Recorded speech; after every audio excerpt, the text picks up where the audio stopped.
Good afternoon, my faithful listeners, and thank you for tuning in to the Post-Apocalyptic News Radio, your only source for the latest goings-on in the little corner of the post-apocalyptic wasteland we call home. Today is Sunday, the 15th of June, and we're live at the bottom of the hour for more of the latest.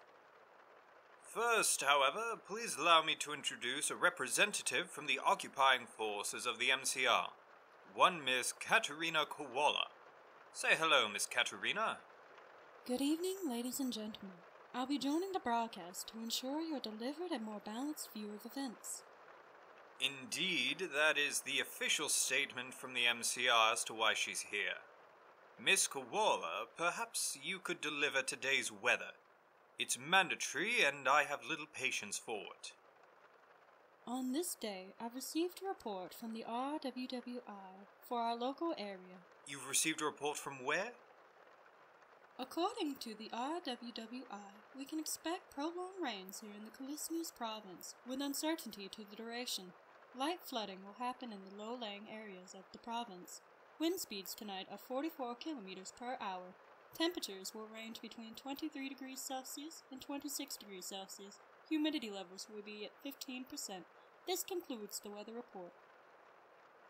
I'm sorry, you received this from where? The RWWI, or the Republic Wasteland Weather Institute, is the Republic's state-run weather service, charged with monitoring the weather across our lands and providing accurate reports to the people. Right, and their equipment is accurate enough to get such detailed reports of our area from wherever they are? Of course. With post-incident technology.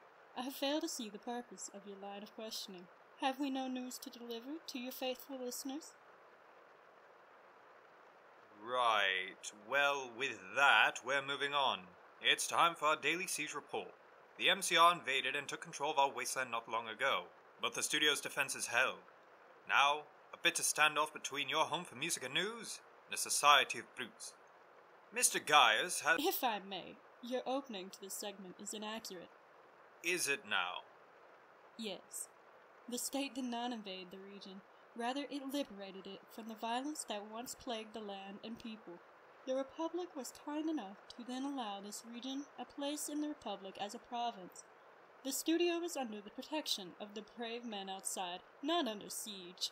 And I would not say we're a society of brutes. We care about the well-being of one another and want to keep all of our citizens safe. Do you mean to imply there is no war between our wasteland and the MCR? That those brutes of men beyond our walls would not slaughter each of us within? Do you mean to say we welcomed you with open arms into our communities? For none of these are true, and we have documented accounts to prove this. Of course. There is no war in your wasteland, and those men only wish to protect you from those who would do you harm. Not all welcome the Republic, but I assure you, most were quite peaceful to the MCR on contact. Miss Koala, I'm going to need to see your sources, because every word you've said just simply is not true.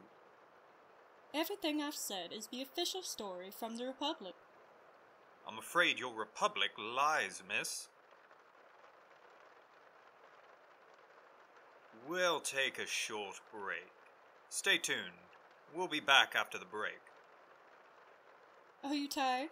Are you worn and stressed? Are you in need of a good break? Travel to the radiant Carvosa Basin, where the majesty of the old world's beauty shines bright. Visit your travel representative to learn more. And we're back. Thank you for staying with us. It's time we discuss the beasts that travel our wasteland. Ever since the incident, the wild things of the world have changed. Very few beasts are as they once were. Often morphed and mutated into horrific abominations, these creatures prowl the wastes. Many of them deadly, some helpful, others benign. In this segment, we should discuss our wasteland's wild things. Today, we're discussing the equine novus, or more commonly, Ents. The Ents are believed to have once been horses, though now significantly smaller and more muscular. They are capable of moving at a top speed of 104 kilometers per hour, with an average gallop speed of 64 kilometers per hour. Each Ents has a color not unlike horses, each with a unique coat. Their eyes are typically concave, giving the illusion that no eyes are present. Despite this, they have proven to have superior vision to the humans. Their most unique trait is the extra pair of legs the ants possess, having 6 legs in total, with the 2 extra being placed in the center of the body. The unique muscular structure that enables these legs is quite delicious when cooked. I'm sorry, but I must interject here. Are you suggesting eating horses? No, not horses, ants. Well, I think that's going to be all of the time we have for today. It's about time for the evening radio music. Before we go, however, I should like to leave you with the afternoon puzzler. With all due respect, there can be no puzzler. Excuse me? Under the law, no deception or falsehoods can be knowingly told by state-approved media. Your puzzlers are considered the former. Excuse me? I'm afraid the show will end without this. The answer to the most recent puzzler. A slipper. Miss Koala, why don't you say goodbye? Thank you for listening. Goodbye. Is that all you're going to say? Right then. Thank you, my faithful listeners, for tuning in. I wish you all the very best. And, if you're truly out there, good luck.